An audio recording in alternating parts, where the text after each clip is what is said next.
Ahora, vamos a pasar a nociones básicas de nutrición, como las 5 leyes de la alimentación. Vamos a hablar un poquito acerca de las alergias, cuándo iniciar a darle la alimentación complementaria, pero sobre todo cuáles son los objetivos que yo quiero cumplir con el Baby Led Weaning. Entonces vamos a repasar uno por uno. Va a sonar un poquito repetitivo porque es similar a las ventajas del Baby Led Weaning, pero vamos a ver los objetivos.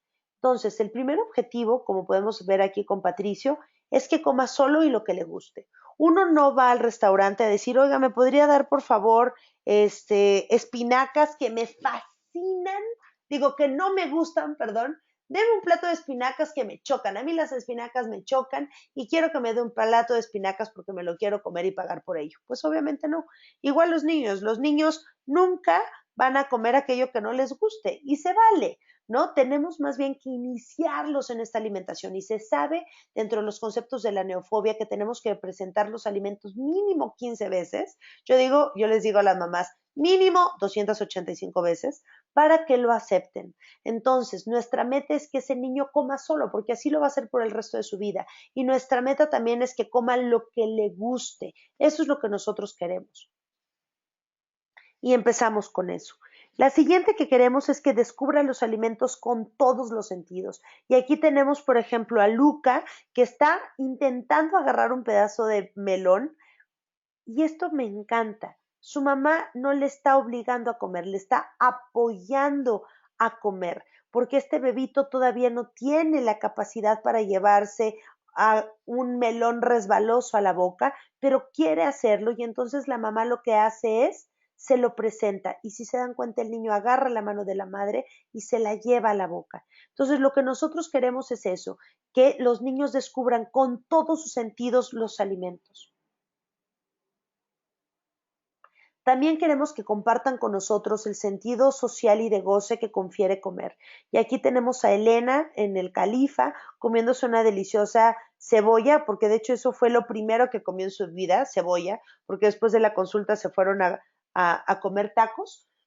¿Y qué es lo que tenemos aquí? Un niño que está incluido, un niño que come al mismo tiempo que sus padres. Eso de que la mamá coma primero y luego le demos de comer al niño, o que primero coma el niño y luego coma la mamá, no trae nada bueno. Los niños quieren involucrarse en nuestras actividades, quieren hacer lo mismo que nosotros y comer es realmente algo social.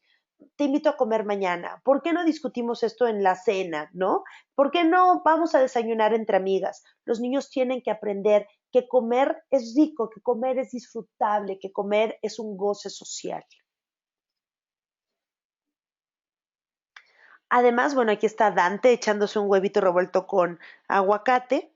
Vale la pena que le agarren gusto a la comida. Establecer una relación armoniosa con los alimentos desde el principio hace toda la diferencia. Y qué mejor manera de hacerlo que a través de la exploración y del juego. Si nosotros estamos obligando al niño a comer, le estamos metiendo la cuchara a la fuerza, lastimándolo incluso a veces, pues obviamente que lo va a tomar como una afrenta, como una agresión. Y no es nada respetuoso hacer eso, pero sí es muy respetuoso y muy saludable y sobre todo divertido que el niño aprenda a comer por él mismo, con nosotros supervisando. Por otra parte, también vale la pena integrarlo a la dieta familiar y a la rutina familiar. Lo que les comentaba, nosotros no queremos que nuestro hijo coma cosas diferentes de lo que nosotros comemos. Y aquí se puede ver perfectamente bien a Juan Pablo y a Julián cómo están comiendo exactamente lo mismo, con la diferencia de que uno come con caldo y el otro sin caldo, pero lo queremos integrar a la dieta familiar. Queremos que el niño coma lo mismo que nosotros estamos comiendo y al mismo tiempo que nosotros estamos comiendo. No nos vamos a esconder cuando comemos porque nos dijeron que solamente tenemos que darle una vez al día. Queremos integrarlo en nuestra rutina. Y entonces cierro nuevamente con esta frase del doctor Carlos González, que es un pediatra de español, diciendo que lo que nos importa no es lo que el bebé coma, lo que nos importa es lo que el bebé aprende. ¿Por qué? Porque recordemos que este periodo de alimentación es un periodo muy vulnerable que va a definir el resto de su vida. Y si logramos que este niño le entre con gusto y con amor a la comida, ya tenemos más del 80% resuelto, ¿no? El 20% restante es ofrecerle alimentos sanos. Pero lo más importante es que se identifique con comer y lo haga con gusto. Y ahora viene la pregunta, ¿cuándo iniciar? ¿Cuál es el momento perfecto o idóneo para iniciar? Y aquí lo que les tengo que comentar es, cada niño es diferente.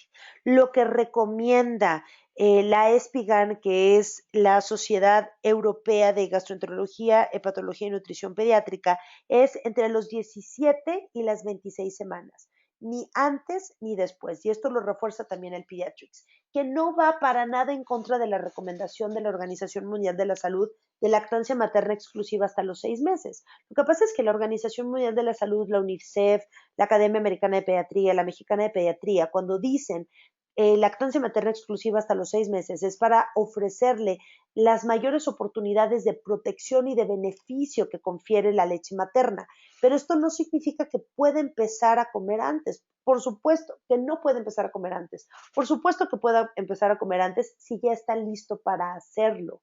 ¿No? Finalmente las recomendaciones mundiales van a la generalidad y la generalidad es que los niños se pueden sentar y empezar a comer y están preparados para hacerlo a los 6 meses de edad, pero pudiera ser que empiecen antes. Como experiencia personal, no tengo ningún bebé que haya podido empezar a los 4 meses.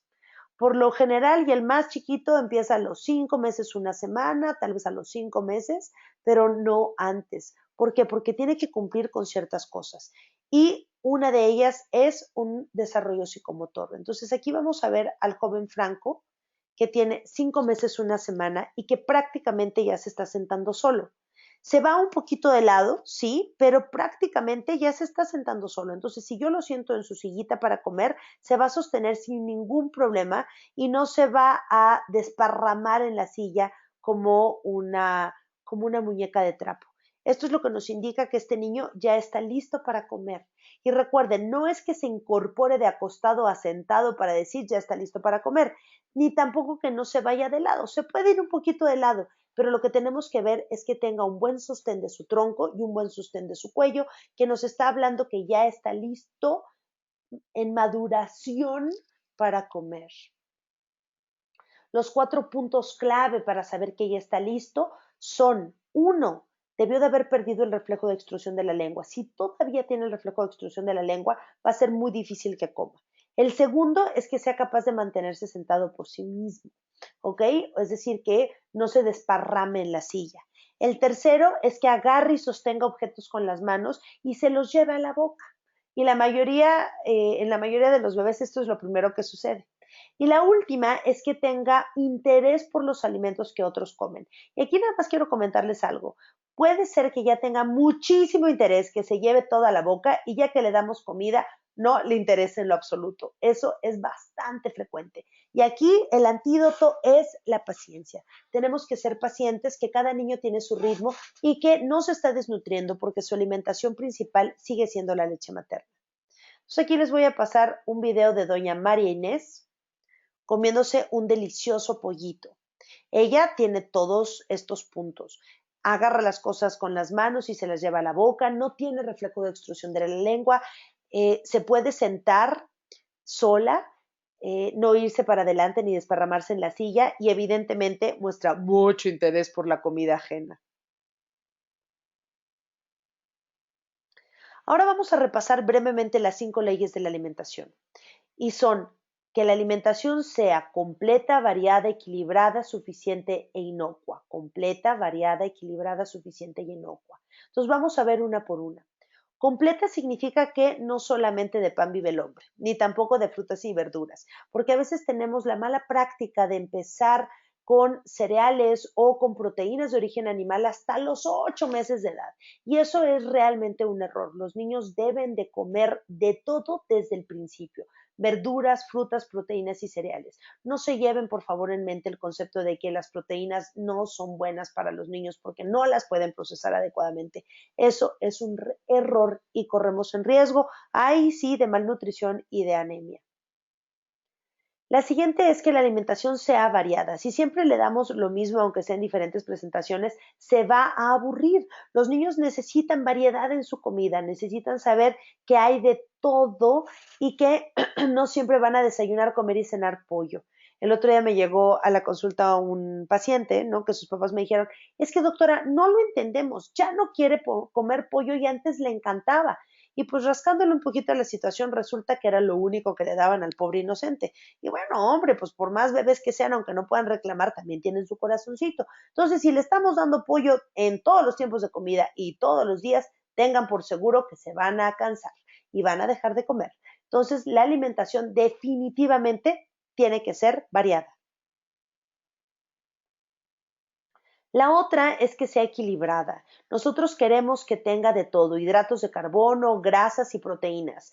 Y esto aprovecho para dejarlo aquí tantito, en 60% hidratos de carbono, 25% grasas y 15% proteínas, porque es una realidad que cuando el niño cumple un año de edad, automáticamente les dejan de gustar las verduras y se vuelven vegetarianos. No les gusta comer proteínas. Y esto no es un problema, lo que pasa es que los niños se autorregulan, no nada más en la cantidad, sino en la calidad de los alimentos. Y esta proporción, que es la que te enseñan en nutrición, los niños la tienen integrada en su cuerpo. Y esto es lo que buscan. Entonces, la tarea del padre siempre es el qué le voy a dar y el cuándo le voy a dar.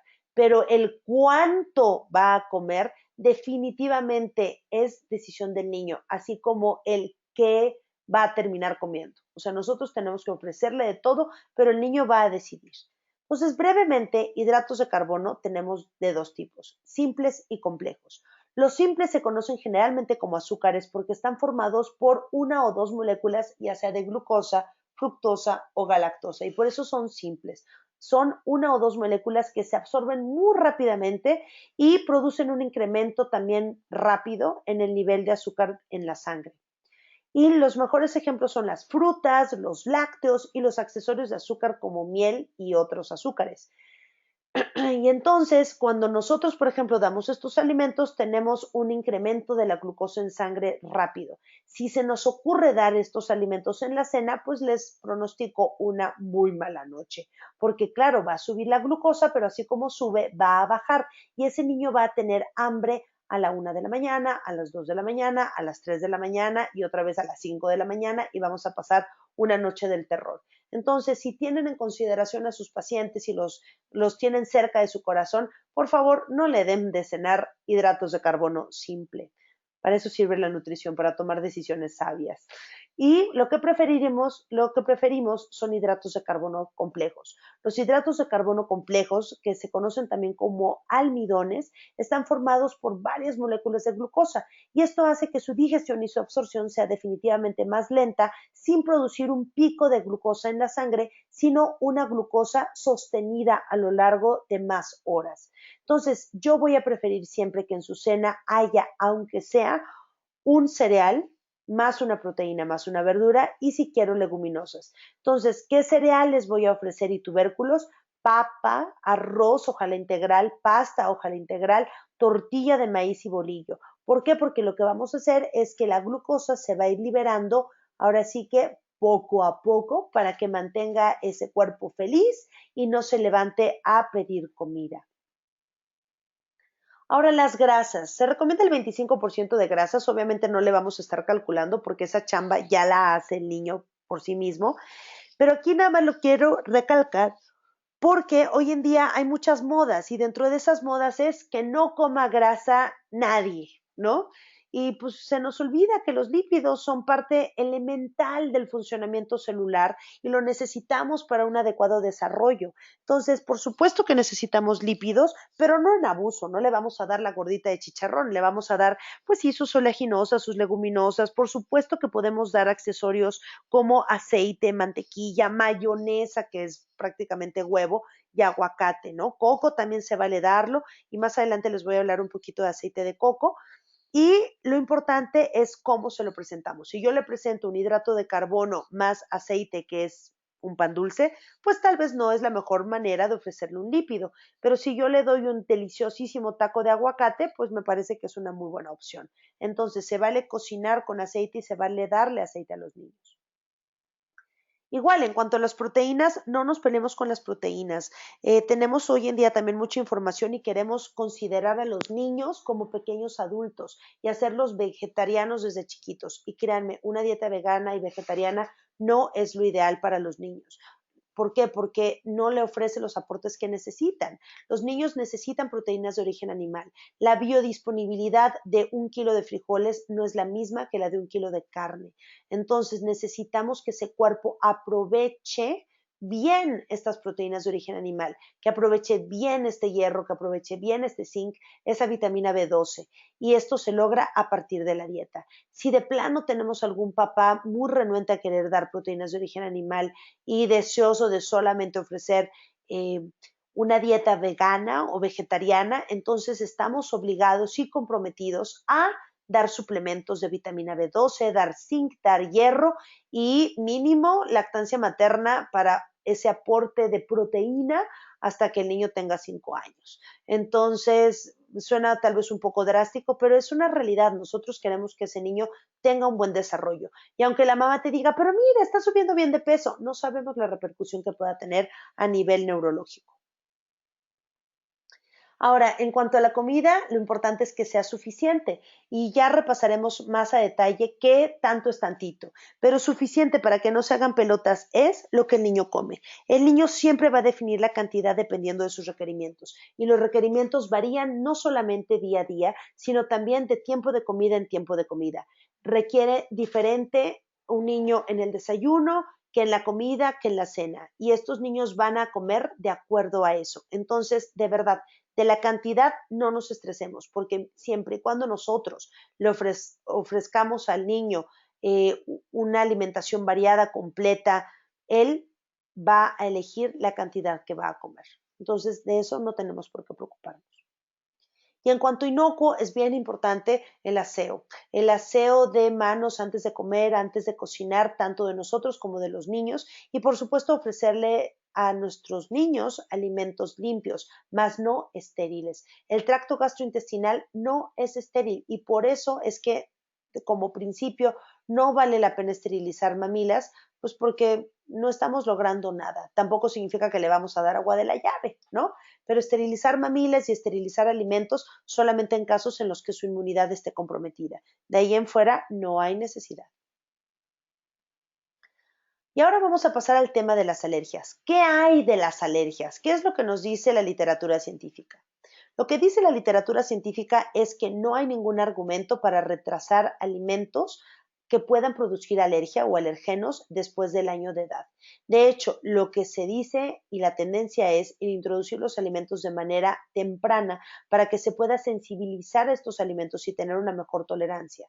Entonces, no hay razón para dar después del año pescado, huevo, fresas, cítricos, mariscos, trigo, nueces, cerdo, chocolate y lácteos, ¿no? O sea, nosotros podemos empezar con fresas si yo quiero darle como primera fruta. ¿Por qué? Porque el que va a ser alérgico cuando se exponga a estos alimentos. Y esto no es algo que yo me saco de la manga, esto está escrito y requete escrito en diferentes publicaciones que no son nada recientes. Por ejemplo, aquí está el Pediatrics, que se publicó originalmente en el 2009, en donde lo que comentan es que no hay información suficiente para restringir la introducción de los alimentos después del año de edad, ¿no? Y acuérdense que en tecnología y en medicina más de 5 años ya es un poco obsoleto, entonces esto no es algo nuevo. Aquí lo repite nuevamente la Academia Europea de Alergia e Inmunología Clínica, en donde en su documento de la revista Allergy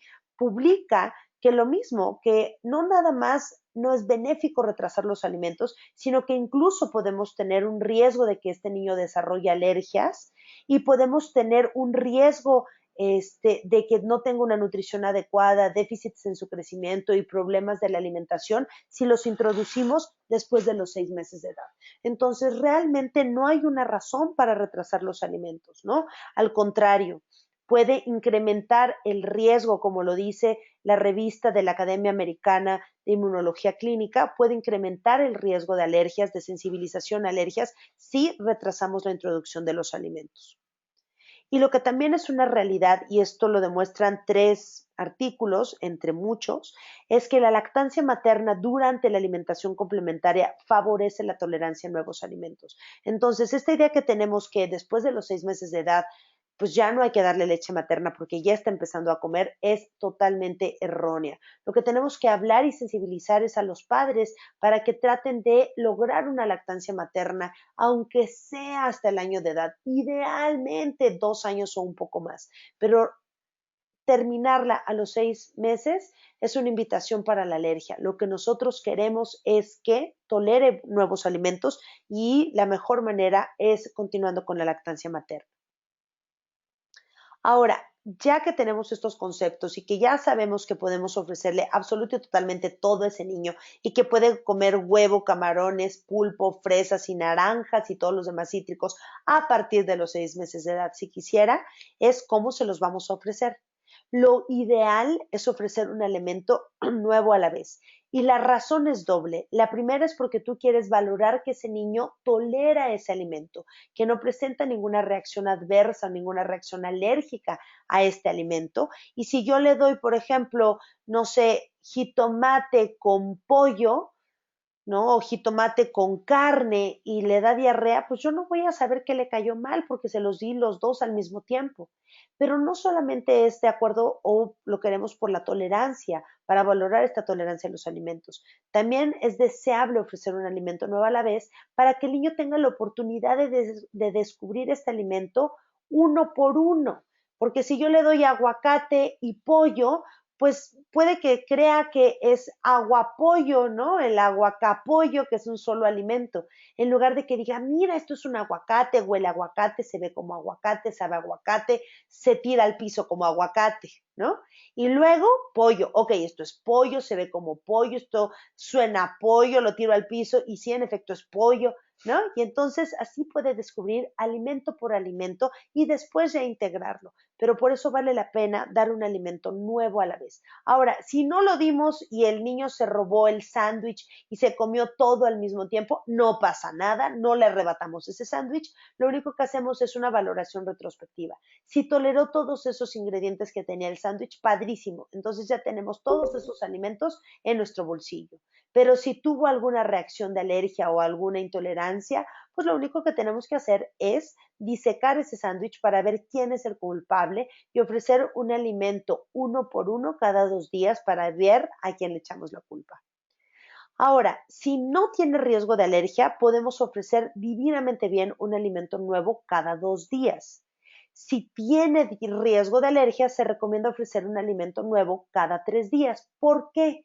Porque sabemos bien que hay dos tipos de alergia, la mediada por IgE, que es inmediata, y la mediada por células, que es tardía y que puede por lo general dar una reacción en las primeras 48 horas. A veces se tarda un poquito más, pero por regla general son 48 horas después que tenemos una reacción de alergia. Y entonces así nos permite ver si ese alimento en efecto lo toleró o no. Pero ¿cómo sabemos que tiene riesgo de alergia o no? Bueno, pues a través de la historia clínica. Entonces lo que tenemos que preguntar son los antecedentes familiares, pero no de la tatarabuela política, sino tenemos que preguntar los antecedentes familiares de los padres sobre todo. ¿Por qué? Porque ahí es en donde está la herencia, en los padres. Entonces, si yo tengo una mamá alérgica, por ejemplo, con dermatitis atópica, y el papá no tiene riesgo de alergia, yo tengo un riesgo de desarrollar una alergia del 25 al 50%.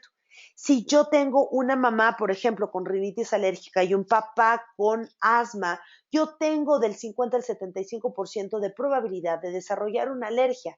Y aquí lo curioso es que no desarrollamos el mismo tipo de alergia. Esto significa que si yo tengo, por ejemplo, alergia al, no sé, al huevo, mi hijo puede que no sea alérgico o tenga una alergia alimentaria, puede que desarrolle esta alergia a través de un asma o de una rinitis alérgica. Entonces, esto es importante considerar. Y lo otro que también es muy importante considerar es que los hermanos no tienen mucha vela en el entierro, es decir, no cuentan mucho. ¿Por qué? Porque cada hermano es un riesgo nuevo. Se resetea y volvemos a decir, el riesgo empieza desde cero.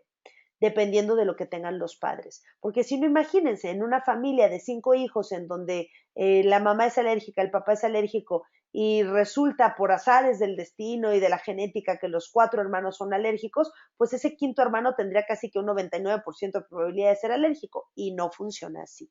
Funciona dependiendo de cada hijo y cada hijo es diferente. Ahora, ¿cómo vamos a identificar reacciones de alergia? Las reacciones de alergia pueden ser a nivel dermatológicos y el más evidente es angioedema, en donde hay un edema de generalmente la cara, los párpados, la boca. Y esto, aunque no es tan frecuente, es muy riesgoso. ¿Por qué? Porque también puede haber un edema de la vía aérea y entonces comprometer la vida de esa persona. Y esto tenemos que avisar a los padres que es una indicación para ir corriendo al hospital. Pero la otra que me gustaría comentar es urticaria y la razón por la cual la quiero comentar con un poquito más de detalle es porque urticaria es lo que estamos viendo en la foto. Son pápulas calientes, pruriginosas, como su nombre lo dice, son pápulas, o sea, son ronchas elevadas que salen no solamente alrededor de la boca, sino en otras partes del cuerpo. ¿Por qué hago hincapié? Porque cuando los niños tienen alimentación por baby led weaning, es normal que se lleven, a la hora de que se llevan la comida a la boca, rocen los labios y rocen la piel y esto puede condicionar, ojo, una dermatitis por contacto. Y esta dermatitis por contacto no es una alergia alimentaria, es como, por ejemplo, la baba. ¿No? Cuando los niños están con su dentición que babean mucho, esta baba puede ocasionar ronchitas. Y no es que sea alérgico a su baba, es que tiene una dermatitis por contacto. Entonces es muy importante tomar esto en consideración para no sobrediagnosticar alergias alimentarias. Otras manifestaciones clínicas son las alergias respiratorias que se pueden manifestar como una mala gripa, es decir, congestión, mocos, tos o incluso sibilancias. Ahora, la ventaja de esto es que por lo general son reacciones mediadas por IgE y su respuesta es inmediatamente después o en las primeras 2 horas después de haber ingerido ese alimento. Y esto digo que es benéfico porque así no nos confundimos con una gripa. Y bueno, también porque la gripa o una infección de vías aéreas, perdón, tendría fiebre, ¿no? Y la alergia no la tiene. Y las otras manifestaciones son manifestaciones gastrointestinales que pueden ser inmediatas como vómito, diarrea o cólico o tardías como estreñimiento y sangre en evacuaciones. Ahora, esto del estreñimiento es importante porque es frecuente que los niños cuando empiezan a comer se estriñan y nuevamente no podemos estar diagnosticando alergia a todo aquel niño estreñido. Por eso, más adelante les voy a dar algunas medidas para evitar el estreñimiento cuando empieza la alimentación complementaria. Pero si ese niño ya tiene estas medidas básicas para combatir el estreñimiento y aún así el estreñimiento persiste, entonces sí tenemos que tomar en consideración que podría tratarse de una alergia. Y aquí esto lo repito porque me interesa muchísimo hacer hincapié en la lactancia materna. Recordemos, y con esto concluyo el tema de alergias, perdón, que la lactancia materna durante la alimentación complementaria favorece la tolerancia alimentaria.